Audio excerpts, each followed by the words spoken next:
tomorrow my super PACs will give him $1 million for his campaign. I'm handing. Last week I handed out $4 million. Okay. My concern is I do not want to lose this majority. Built too hard to build it. I'm going to give $5 million to the Senate. We got to make sure we win that. Mm-hmm. I'm going to give $1 million to Trump. I'm going to give $3 million to the Congressional Leadership PAC, their super PAC, and then I'm going to spend like $4 to $5 million in races trying to help them.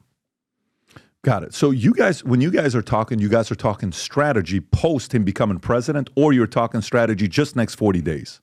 I talk both. Okay. I try to help him. So, and how does he manage? Because he has to have a good relationship with Matt and you. How does he manage these relationships? He doesn't have a good relationship with Matt. It doesn't help him. It doesn't help him. But with him, I wouldn't say he has a bad relationship with him. I don't think he's vocal about it. Yeah. No, the only reason I'm saying is like, in his position, he doesn't want unnecessary enemies right now. He wants to move in the next 40 days to be done and get in the White House, but right? I don't know Matt sleeping with 17-year-old, what constituency helped. Did he speak at RNC or no? Matt did, yeah. So did you see him? I don't know if I did. That's what I'm asking you. I can tell you. You should see his face. It's very creative. Show Matt's face. No one remembers what he said. They only remember what he looked like. I couldn't tell you so. Okay. I rest my case. Yeah. Okay. So let's go back to something real. President Trump. I view this election, and a very interesting poll, the one that I think you should read.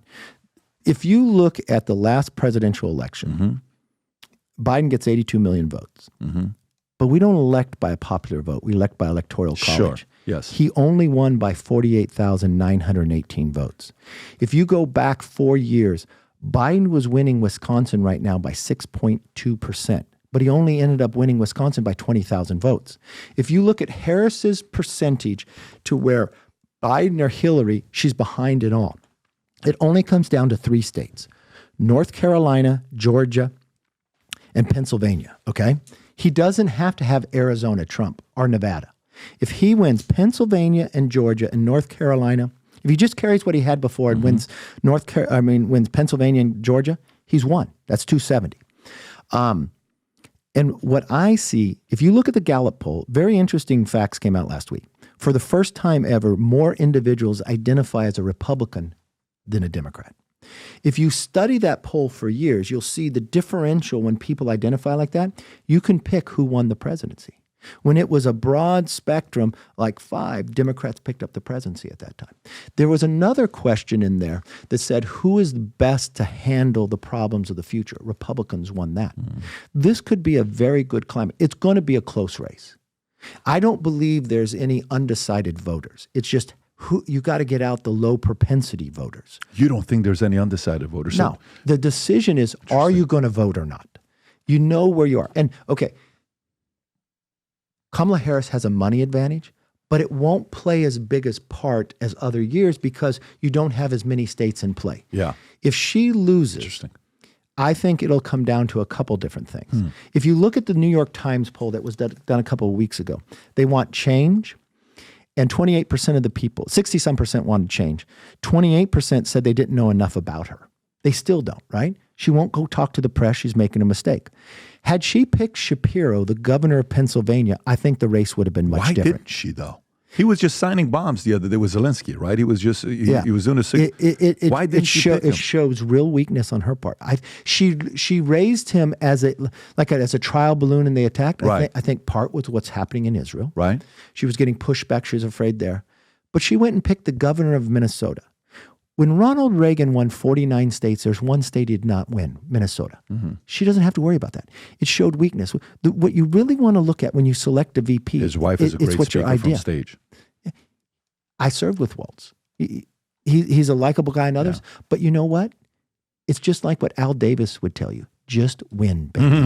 And if she had picked Shapiro, she would have been telling the party, I'm in charge. I don't care what you like. Are they going to leave her? No. He gave me a vibe that he gave you the VP vibe. He gave you a vibe of a very capable guy. When I would hear him speak, I'm like, you know what? Good for him. By the way, I don't even know what his plans are long term, but to me, he gave me the vibe of somebody that could be a moderate Democrat that Republicans would say, okay, He's very popular. I would have told you we couldn't win Pennsylvania. Yeah. And look, Trump has, and it could come down to a tie. This is what people don't really look at. So if you look at, there's 2 states, Maine and Nebraska, that give their electoral college by congressional districts, okay? So you pick up the congressional vote, then whoever wins the overall state gets the 2 senatorial electoral votes. There's only 2 states in Maine, or 2 congressional districts in Maine. Trump always picks up 1. And I think Austin is the Republican running in that one. I think he can win. He's a former race car driver. He's a good guy. I'm going to play in that race too.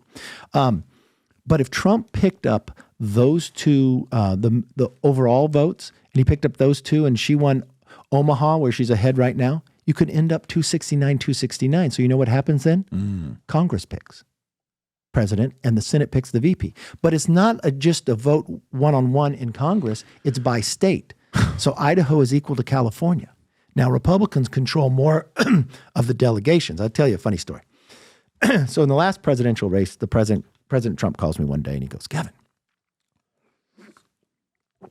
you know, this thing could end in a tie. I go, I know. I've been studying. I said, if you're watching Pelosi, she's dropping money in these different states for some races just because she's trying to get the delegation to be equal because she's worried about that too.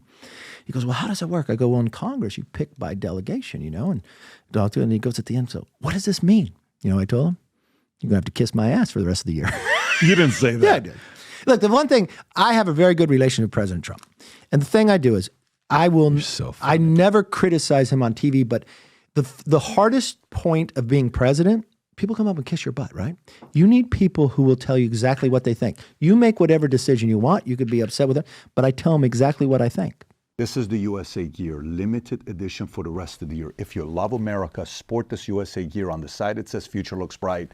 On the back, it says Valuetainment. On the side, it's got the American flag. We got the shirts. We got the flip-flops. These are the only flip-flops I wear when I'm at the house and walking the dogs. It feels amazing with the gel in it. So if you love America, if you believe the future looks bright, if you love Valuetainment, click on the link above or below. Go wear some of the gear and tag us because we share the pictures on the podcast all the time. So go to vtmerch.com and place your order. So if you like this clip and you want to watch another one, click right here. And if you want to watch the entire podcast, click right here.